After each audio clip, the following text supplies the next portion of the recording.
चलिए आज सदियों पुराने ज्ञान में अपनी आज की मुश्किलों का हल ढूंढते हैं और इसकी शुरुआत करते हैं एक बहुत ही बुनियादी सवाल से। आखिर हम दुख क्यों भोगते हैं? हमारी कहानी शुरू होती है कर्ण की इस गहरी पीड़ा से।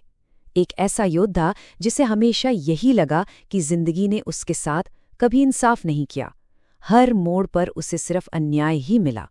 लेकिन जब कर्ण ने ये सब कृष्ण से कहा तो कृष्ण ने सिर्फ दिलासा नहीं दिया, उन्होंने एक ऐसा जवाब दिया जिसकी किसी ने उम्मीद नहीं की होगी।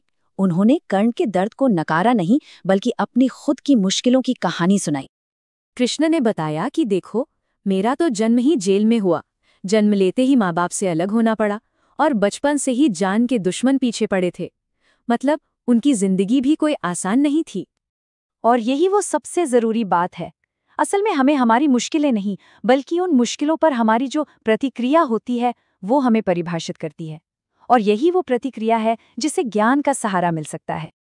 तो चलिए भगवत गीता की गहराई में उतरते हैं और उन 5 जरूरी सबकों को समझते हैं जो कृष्ण ने सिर्फ कर्ण के लिए नहीं बल्कि हम सब के लिए साझा किए।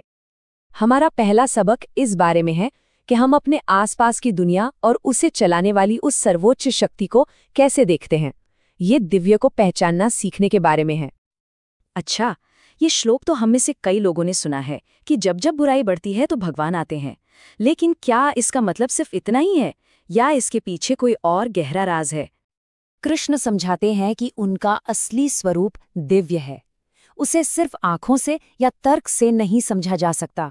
ये कुछ ऐसा है जैसे एक गिलास पानी देखकर पूरे समंदर की गहराई का अंदाजा लगाना। उसे सच में समझने के लिए एक आध्यात्मिक सफर पर निकलना पड़ता है, मन को साफ करना पड़ता है ताकि हम सतह के पार देख सकें। चलिए अब दूसरे सबक की ओर बढ़ते हैं। ये उस शक्ति के बारे में है जो पहाड़ भी हिला सकती है, यानी विश्वास की शक्ति। ये श्लोक साफ साफ कहता है कि अगर सच्चा ज्ञान और मन की शांति चाहिए तो उसकी नींव विश्वास ही है। और जानते हैं, इस विश्वास के लिए बड़े बड़े चढ़ावों या दिखावों की जरूरत नहीं है। यहाँ तक कि अगर कोई एक पत्ता, एक फूल या थोड़ा सा पानी भी सच्चे मन से चढ़ाए तो वो भी प्रेम से स्वीकार होता है।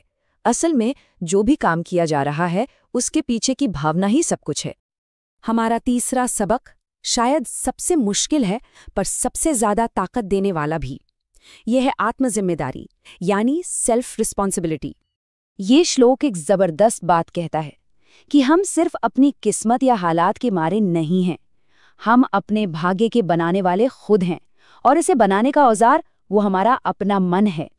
ये पूरी तरह हमारे हाथ में है कि हम अपने मन को अपना सबसे अच्छा दोस्त बनाएं जो हमें मुश्किलों से निकाले, या फिर उसे अपना सबसे बड़ा दुश्मन बन जाने दे जो हमें भटका दे। तो हमने विश्वास और जिम्मेदारी की बात की, लेकिन भगवान को सबसे प्रिय कौन होता है, उनमें कौन से गुण होते हैं? हमारा चौथा सबक इसी का जवाब देता है। मतलब बात बड़े बड़े कामों की नहीं है, बात है मन के अंदर संतुलन और शांति बनाए रखने की। इसे ऐसे समझिए जैसे आप ट्रैफिक में गाड़ी चला रहे हैं। कोई आपको कट मार सकता है, कोई बेवजह हॉर्न बजा सकता है। आप उन्हें तो कंट्रोल नहीं कर सकते हैं ना, लेकिन आप अपने रिएक्शन को कंट्रोल कर सकते हैं कि क्या गुस्सा करना है या शांत रहकर अपने रास्ते पर ध्यान देना है। बस यही इस सबक का सार है। और ये हमें लाता है हमारे आखिरी और शायद सबसे गहरे सबक पर। इसे आध्यात्मिक यात्रा का शिखर भी कहा जा सकता है। ये है परम समर्पण की कला। ये उन लम्हों का जवाब है जब हमें लगता है कि अब सब खत्म हो गया, सारे रास्ते बंद हैं और कोई उम्मीद नहीं बची। ये उस वक्त के लिए एक जीवन रेखा की तरह है।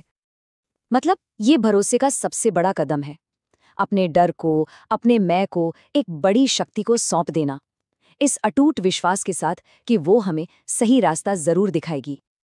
तो इस पूरी बातचीत का निचोड़ क्या है?